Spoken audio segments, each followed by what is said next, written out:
Décadas atrás, a gente imaginava como seria o mundo com o avanço da tecnologia. Hoje, a gente vive esse frenético. Diversas inovações são lançadas a cada dia. Tudo bem que os carros voadores ainda nos aguardam num futuro mais distante, eu acho. Mas avanços como os desenvolvidos pelo cientista Miguel Nicoleles já deixam a gente com esperança do que vem por aí. Nicoleles e a equipe dele desenvolveram uma neurotecnologia que vai auxiliar pacientes com limitações motoras. A ferramenta vai ser oferecida no maior hospital da Itália. Essa tecnologia usa a leitura dos sinais cerebrais para executar comandos em computadores e objetos robóticos, sem a necessidade de cirurgias invasivas. O tratamento oferecido pelo Nicoleles é uma alternativa àquela proposta do Elon Musk, que também não tinha nada de novo. A empresa do bilionário anunciou ter desenvolvido um microchip para ser implantado no cérebro por meio de uma cirurgia. O Nicoleles chamou o procedimento de imitação de ficção científica.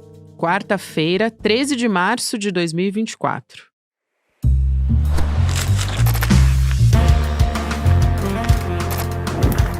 Sou a Gabriela Varela, esse é o podcast Detalhes, e aqui mais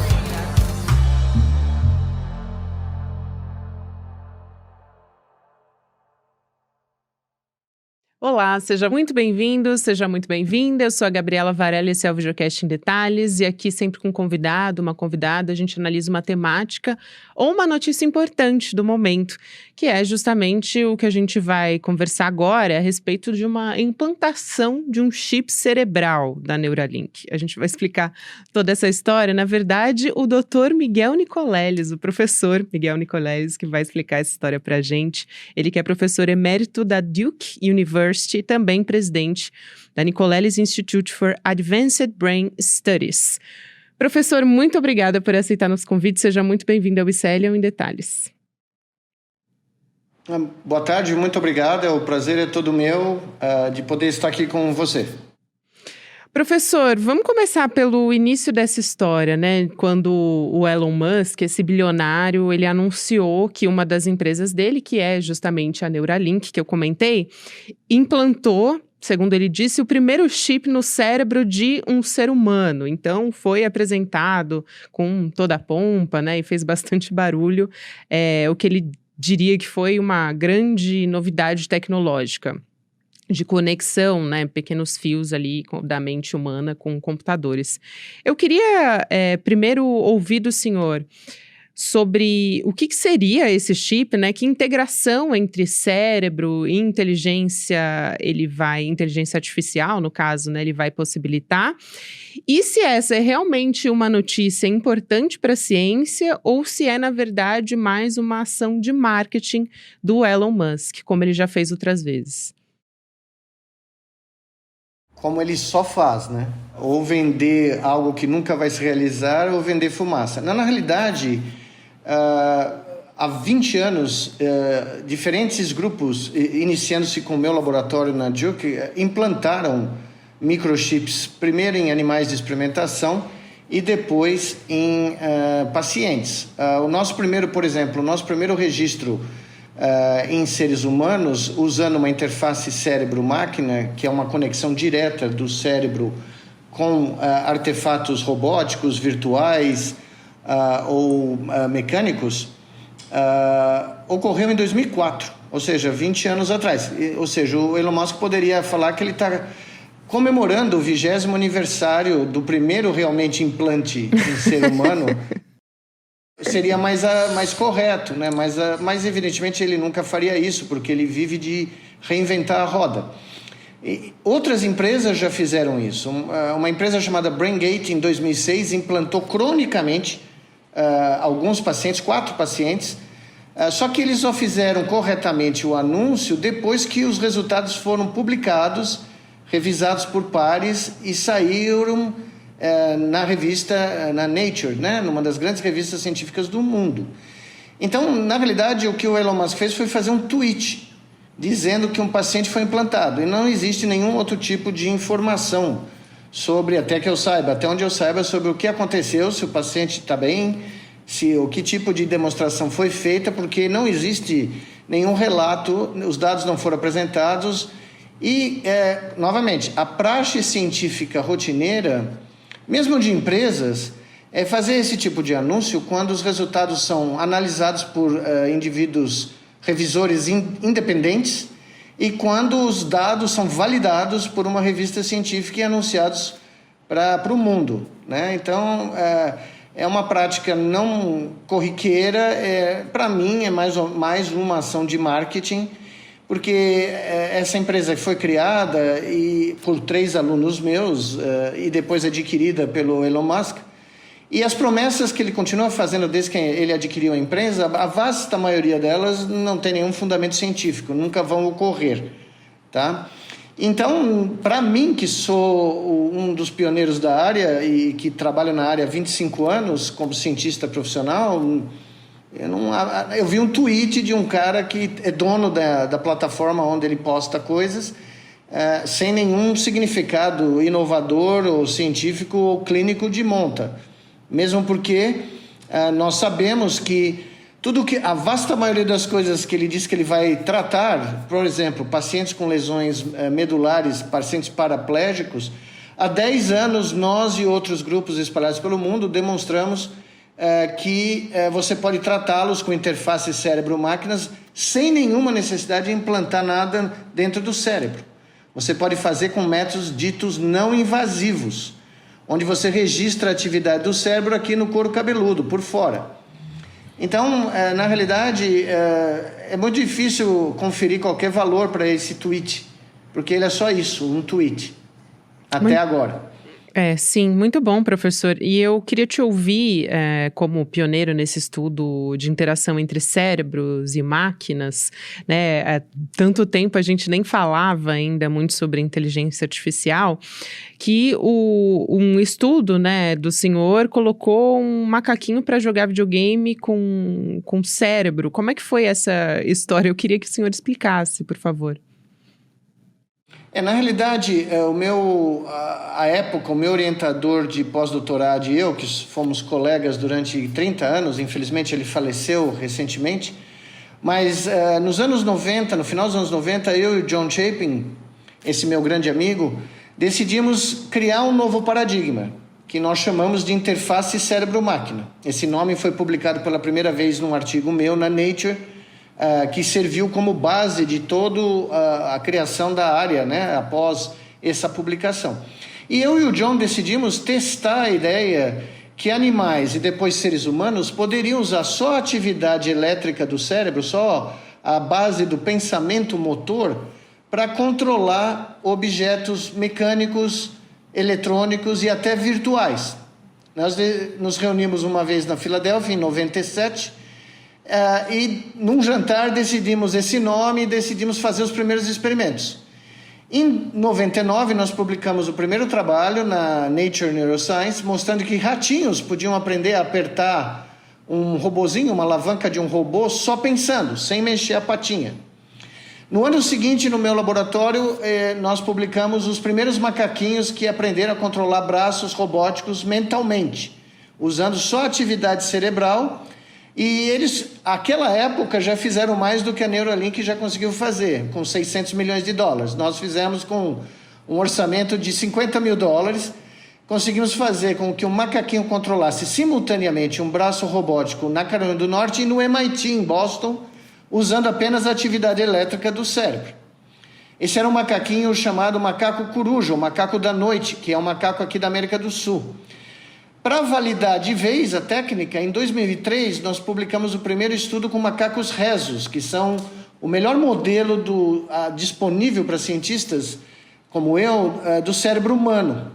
Em 2003 nós publicamos na revista PLOS Biology a primeira demonstração de uma interface cérebro-máquina, onde, como você bem falou, um macaquinho jogou um videogame, primeiro em 2 dimensões e depois em 3 dimensões, usando apenas o pensamento. Então o macaquinho não precisava mexer os braços, ele imaginava o movimento do braço que ele precisaria fazer para mover um cursor na tela para encontrar um alvo, porque cada vez que ele conseguia fazer isso, ele recebia uma gota de suco de laranja, que ele adorava.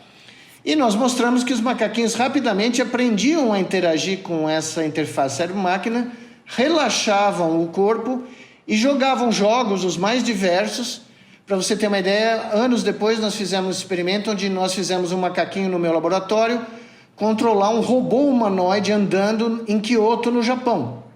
Essa foi a gênese do projeto Andar de Novo que nós demonstramos na Copa do Mundo com seres humanos. Nós também fizemos macaquinhos dirigir carros elétricos, só pensando. Então o macaquinho saiu dirigindo no meu laboratório para alcançar um lugar onde nós punhamos uvas para eles coletarem, mas eles não se mexiam para chegar até esse lugar.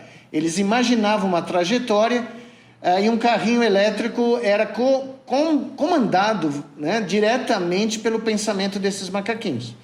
Só que quando a gente chegou à conclusão que daria para fazer em seres humanos, em pacientes paraplégicos, nós nos demos conta que nem os pacientes queriam sofrer um implante cirúrgico, pelos riscos, né, que isso gera, que o nosso querido amigo Elon Musk nunca menciona, mas nos experimentos com macacos vocês devem saber disso.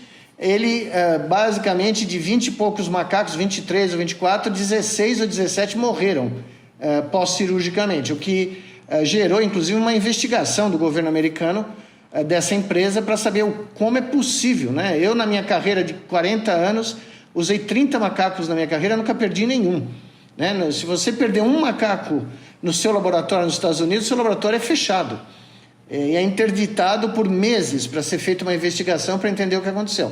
Mas, pois bem, quando nós chegamos para fazer o projeto da Copa de 2014, nós nos demos conta que, de um lado, nem os pacientes queriam sofrer um procedimento cirúrgico pelos riscos que ele impõe, e segundo, que não era preciso.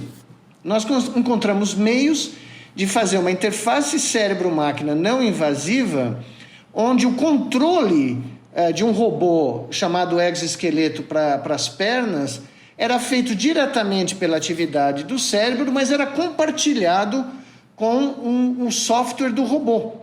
Então, não havia necessidade, ou não houve necessidade de fazer nenhum implante. O que a gente descobriu, e nos últimos 10 anos eu tenho feito esses estudos com outros pacientes, tanto no Brasil como fora, e o que nós vimos é que os pacientes recuperaram a capacidade de se locomover com esse nosso...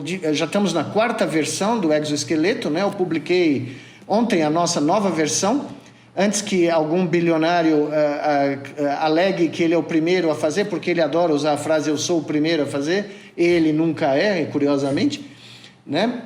É coisas que o dinheiro compra, né? A mídia grátis, né? Porque todo mundo reproduz no mundo inteiro o que ele fala sem nenhuma checagem de conteúdo histórico, do contexto, do que ele está querendo dizer, né? Mas, enfim, nós chegamos à conclusão que a interface não invasiva era mais do que suficiente, não só para fazer o paciente voltar a andar, mas para induzir uma recuperação neurológica parcial. Porque o grupo do Projeto Andar de Novo foi o primeiro, aí sim, o primeiro de verdade, a relatar, com um trabalho publicado numa das revistas do grupo da Nature, em 2016, que foi o trabalho mais visto da história da ciência brasileira, a propósito, tá? 93 milhões de visualizações, porque ficou uma semana na capa do site da Nature, né? Pois bem, esses pacientes começaram a ter movimentos, recuperar movimentos próprios das suas pernas. Começaram a recuperar controle das vísceras, controle da bexiga, controle do intestino, recuperar funções sexuais, recuperar a sensibilidade das pernas abaixo da lesão, que é o que você também perde. As pessoas não têm ideia, você não é só que você para de se mexer, você perde qualquer sensibilidade do seu corpo abaixo da lesão medular, e também, se a lesão for muito alta, torácica, por exemplo, você perde controle das suas vísceras, o controle da bexiga, controle do intestino, e nós começamos a ver uma recuperação parcial em todos os pacientes que participaram do nosso protocolo. E publicamos isso, a ponto de, em 2019, nós publicamos um trabalho, novamente, na mesma revista do grupo da Nature, mostrando que alguns dos nossos pacientes, 3 deles, nem precisavam mais do exo para caminhar. Se você desse um desses carrinhos de apoio, né, que idosos usam para caminhar, que tem dificuldade de locomoção, e desse um pequeno estímulo elétrico por fora da perna, na musculatura externa, né? O estímulo era externo para ativar um pouco a musculatura. Como eles tinham recuperado o controle motor das pernas parcialmente, esse pequeno estímulo elétrico permitia que eles andassem autonomamente, sem precisar usar o exoesqueleto. Eles usavam uma interface cérebro-máquina agora, que eles, quando queriam andar, eles imaginavam o que eles queriam fazer, e essa interface mandava sinais para os músculos dizendo, olha, ele quer andar, vamos ajudar aqui. E ele conseguia sair andando.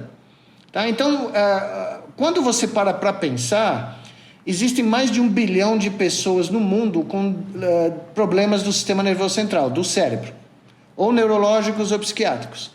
E nós estamos coletando evidências há 25 anos agora, e nos últimos 10 mais ativamente, que a vasta maioria desses pacientes pode se beneficiar da interface cérebro-máquina sem intervenção cirúrgica.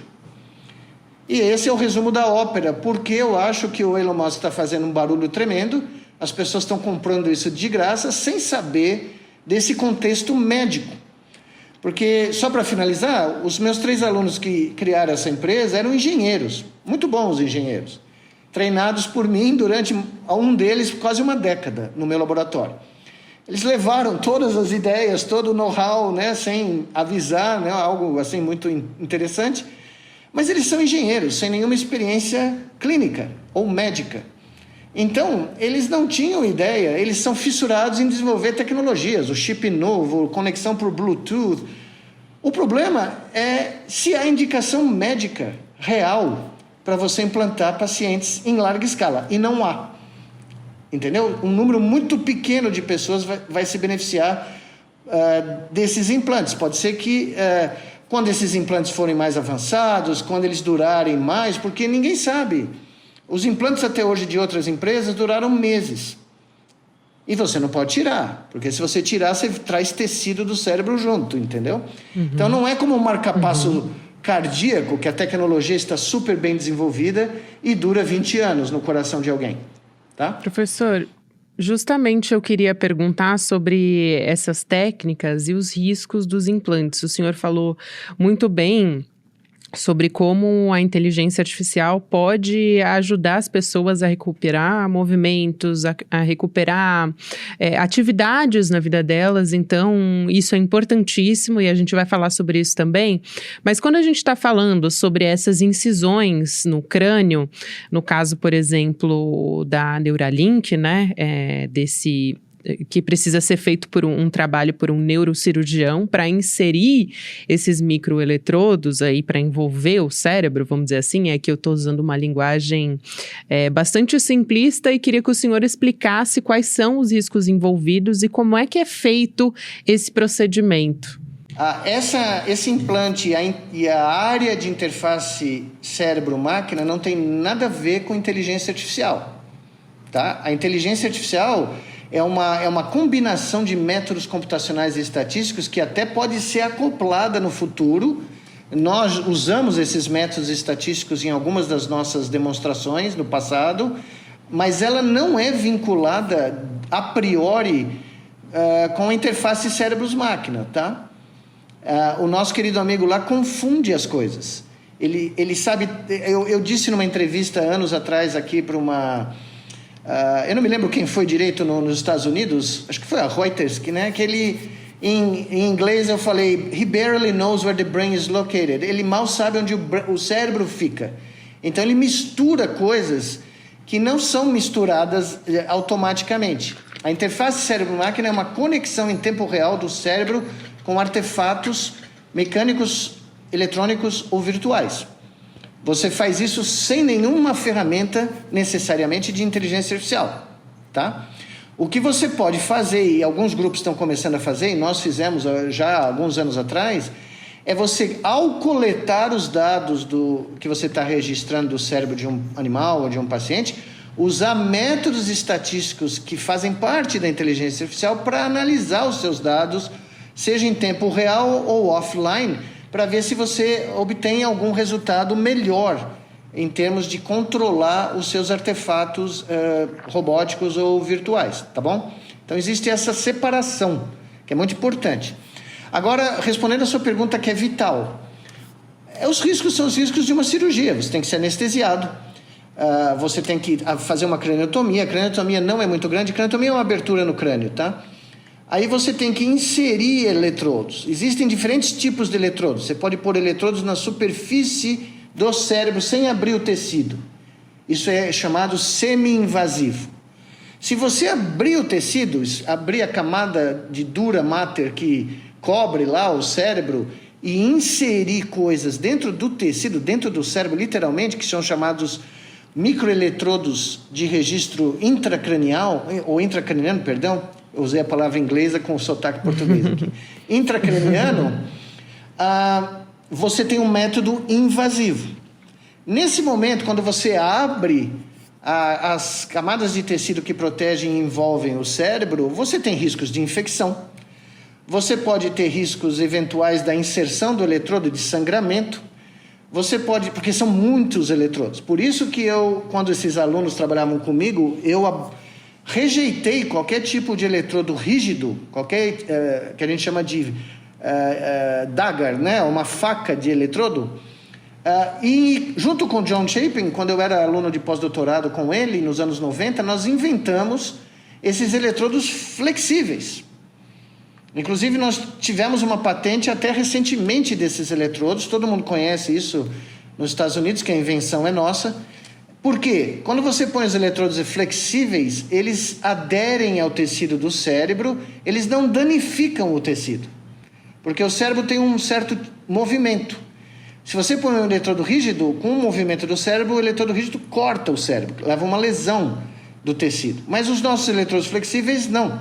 Isso foi um grande insight que nós tivemos. Levamos 6 anos para aperfeiçoar essa técnica. Por quê? Porque você não quer danificar o tecido ou produzir sangramento na inserção. Você não quer criar um hematoma, né, que é um outro possível risco. O outro risco é a rejeição do implante. Ele não funcionar. Ele simplesmente não produzir os registros elétricos da atividade dos neurônios que você quer ter por muitos anos. Para você ter uma ideia, com esses eletrodos, esses filamentos flexíveis, nós registramos macacos por 8 anos, quase 9 anos. Eles duraram muito tempo. Não é o que eu gostaria de ter ainda, eu gostaria de ter 20 anos. Só que eu não pude seguir, né, esse estudo há mais de 9 anos, então não sei se eles durariam 20 anos. Os eletrodos rígidos duram meses. Então você não chega a lugar nenhum. Por isso que todas as empresas que usaram eletrodos rígidos ou faliram ou pararam de fazer implantes, porque você depois de alguns meses não conseguia mais fazer nada com eles, tá? Então, vamos supor que você implanta um paciente aí, a Neuralink implanta, a gente nem sabe o outcome, né, o resultado dessa cirurgia ainda, mas daqui a 6 meses o eletrodo para de funcionar. O que eles vão fazer? Retirar eles não vão poder, porque se eles tirarem, poder eles podem, né? Porque o nosso amigo pode tudo, né? Mas se ele retirar, ele vai tirar tecido viável do cérebro desse paciente. E nenhum neurocirurgião, né, que eu conheça, pelo menos, aceitaria fazer um barato desse, eticamente, tá? Jamais, tá? Segundo, ele promete curar a esquizofrenia, curar o autismo, curar a cegueira, curar o diabo a 4, só que ele só está registrando a atividade do cérebro. Ele não está fechando o loop. Ele não está fornecendo nada de volta para o paciente. E sem isso, você não tem nenhuma terapia. Se você controlar um robô para o cara andar e só, você criou apenas uma novo artefato, uma nova máquina, né, de fisioterapia. É uma cadeira de rodas de pé. E basicamente é isso. Aliás, a maioria dos exoesqueletos que estão chegando no Brasil aí por intervenções políticas de alguma senadora aí, são cadeiras de roda de pé, são firuladas, parece coisa de filme, mas nem o paciente controla mentalmente esse exo, nem ele recebe o feedback tátil e outros tipos de feedback que seriam necessários para a recuperação funcional, a recuperação neurológica, que é o que você quer, em última análise. Você só não quer fazer a pessoa se locomover. É muito bom, é muito importante. Era o nosso objetivo inicial para a Copa de 2014, mas a gente foi além. Nós fizemos eles caminharem, mas nós fizemos eles terem uma recuperação neurológica parcial, o que ninguém acreditava que era possível acontecer na época. Tanto é que quando nós publicamos o trabalho, foi capa jornais do mundo inteiro, né? Do Wall Street Journal, do Financial Times, do Guardian, porque as pessoas nunca tinham visto uma recuperação parcial de pacientes paraplégicos completos. Tem isso. Algumas outras empresas também estão fazendo escândalos midiáticos, mas eles estão usando pacientes paraplégicos parciais, que já andam, que não perderam toda a mobilidade, tá? O grupo da Suíça fez um escândalo aí alguns meses atrás com um único paciente, mas o paciente já era treinado há 48 meses e já tinha movimentos das pernas, tá? E eles implantaram esse cristão para dizer que o troço da empresa deles funciona maravilhosamente. Bom, o resultado final deles não é melhor do que a interface não invasiva, entendeu? Então, quando você faz esses anúncios e a imprensa não faz nenhum contexto histórico ou nenhum contexto do que já foi feito, do que é que essas empresas estão tentando fazer, porque essas empresas estão atrás de lucro, estão atrás de vender produtos. Elas não necessariamente estão atrás da acurácia científica própria, tá? Cientistas fazem isso. É fundamental. É fundamental, como você estava dizendo, porque faz um anúncio, implantamos o cristão e o cristão está controlando um cursor no computador. Isso foi feito 20 anos atrás, com dinheiro de pinga, tá? Não foi com 600 milhões de dólares, que é o que essa empresa arrecadou, tá? E foi feito, e funcionou até agora melhor do que eles conseguiram fazer, tá? Só que eles têm 20 anos de experiência acumulada da literatura científica, eles têm expertise, né, que veio do meu laboratório, apesar que 2 já ou foram demitidos ou se demitiram da empresa, não aguentaram trabalhar lá, mas de qualquer maneira eles salvaram anos de desenvolvimento tecnológico sabendo o que funcionava e o que não funcionava, porque eu gastei esses anos descobrindo o que funcionava e o que não funcionava, entendeu? Então é isso, esse é o resumo da coisa. Mas quando você tem que escrever um tweet ou uma notícia de 127 caracteres ou 240 na mídia online, você não tem tempo para, como nós estamos tendo aqui, para esclarecer os aspectos históricos e o contexto científico da área, né? A Neuralink não inventou a área, nem o Elon Musk. Justamente o que eu queria te perguntar é sobre o tamanho do anúncio que ele fez, né? O senhor até citou algumas coisas aqui, mas como se esse chip cerebral do Elon Musk, né, ele fosse revolucionar no sentido de, vai fazer download do cérebro, propagandas aqui que são enganosas, né, upload, enfim. Eu queria ouvir o senhor a respeito disso pra gente fechar, porque no fim das contas, me parece que esse anúncio não teve nenhum impacto para a comunidade científica, que seria o relevante da gente ter um anúncio como esse, do tamanho que foi feito, né? Para as pessoas, é muito bom o que você levantou, para as pessoas que trabalham nessa área como eu há 30 anos, 25 anos, para os cientistas que estão envolvidos com a área de interface cérebro-máquina, sem interesses comerciais por trás, essa notícia em nada não há diferença nenhuma. Porque, como eu disse, e vou repetir, vários implantes em seres humanos já foram feitos, tá? Existem implantes profundos do cérebro para a doença de Parkinson que são feitos há 30 anos. Não são superficiais aqui no córtex, são mais profundos. É um método de estimulação profunda, né? De brain stimulation, que a gente chama em inglês, que tem um grande sucesso em pacientes terminais de Parkinson. Tá bom? Então, quando o cara fala o primeiro implante de um microchip, não é verdade, nem de próximo. Pode ser o primeiro da empresa dele, mas que não significa absolutamente nada. Agora, o que você falou também muito importante é que essas promessas não têm base científica nenhuma. Não existe base nas leis da física, não é nem da neurociência, tá?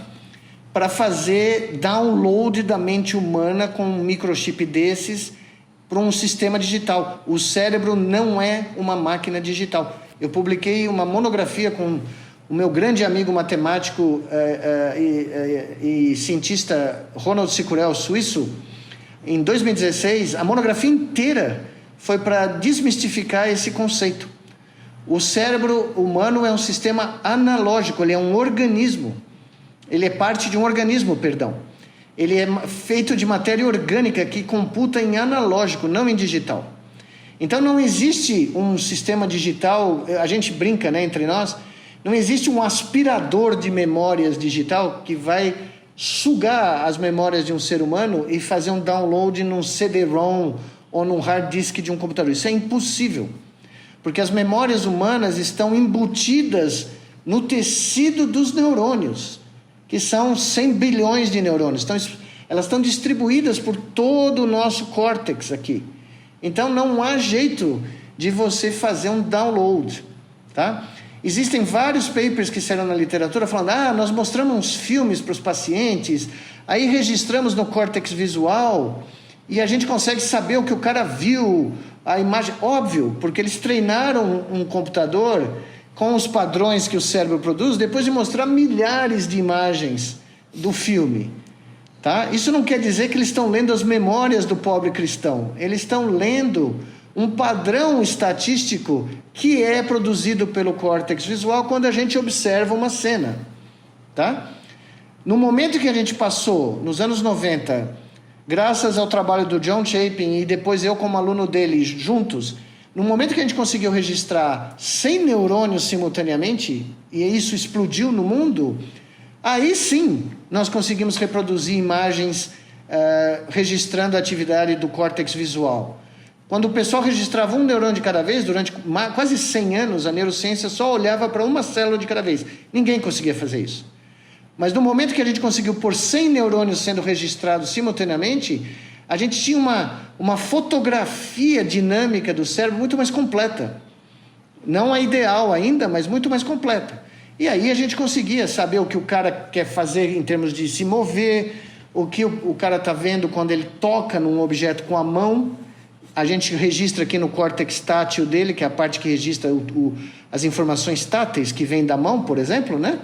A gente sabe o que o objeto, sem olhar para o objeto, a gente estatisticamente consegue dizer, olha, ele encostou na camisa do Palmeiras. E, né, até as emoções de encostar na camisa do Palmeiras, a gente até consegue chegar perto de registrar.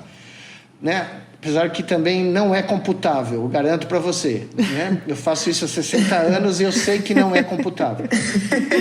Mas, enfim, nós publicamos uma monografia de 120 páginas provando um teorema de que não dá para nem fazer upload, você não vai aprender russo ou francês que nem o Matrix, que nem o Neo do Matrix, né, que punha o barato aqui na nuca e de repente sabia lutar Kung Fu em 10 minutos. Né? Não vai acontecer e não vai acontecer o download. Então, por isso que eu digo, uma empresa que vende essas promessas não tem credibilidade, ela perde toda a credibilidade. Quando ele fala que ele vai tratar e cuidar da esquizofrenia e do autismo com esses chips, para cientistas é quase uma piada. Só que não é uma piada, porque ela gera expectativas em milhões de pacientes ao redor do mundo e seus familiares que sofrem com os seus pais, mães, filhos, netos, com autismo, com esquizofrenia, com depressão crônica. Isso é uma irresponsabilidade enorme. E esse indivíduo não tem a menor ideia, ele não tem nenhuma formação em neurociência para sair falando bobagem como essa. E eu acredito que 2 dos meus alunos pularam fora, não conversei com eles, não posso falar por eles, porque eles foram treinados num lugar onde falar essas bobagens não é condizente com a conduta ética de um indivíduo. Não precisa ser cientista, não, de um ser humano qualquer, entendeu? Então, talvez eles tenham visto que não valia a pena ser parte de uma empresa que faz alegações como essa. Porque essas alegações não têm fim, não tem base científica nenhuma. Tá?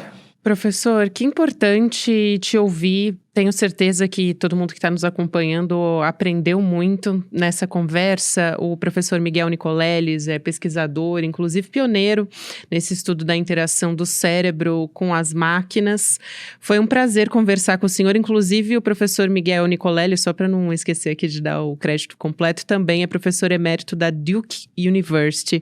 Um abraço para o senhor. Seja sempre muito bem-vindo aqui ao ICL em Detalhe. Seu trabalho é fundamental, professor.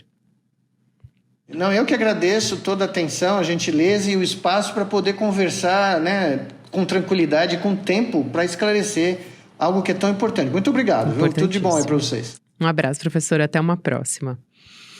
O Videocast em Detalhes fica por aqui. O próximo episódio vai ao ar às 10h30 da manhã no YouTube, por onde você acompanha toda a nossa programação. Na sequência, você fica com o Mercado Investimentos, depois tem o Rolê ICL e às 6 horas da noite tem o ICL Notícias segunda edição. Também, lembrando você que nos acompanha, também tem nas plataformas de áudio esse episódio completo e fica disponível ainda mais cedo. Obrigada você que me acompanhou até aqui e até amanhã. O objetivo é limpar a cena do crime para a macharada. E o trabalho deles era assassinar reputações. Essa filosofia aí do bom freio da vida aí, esse energúmeno aí,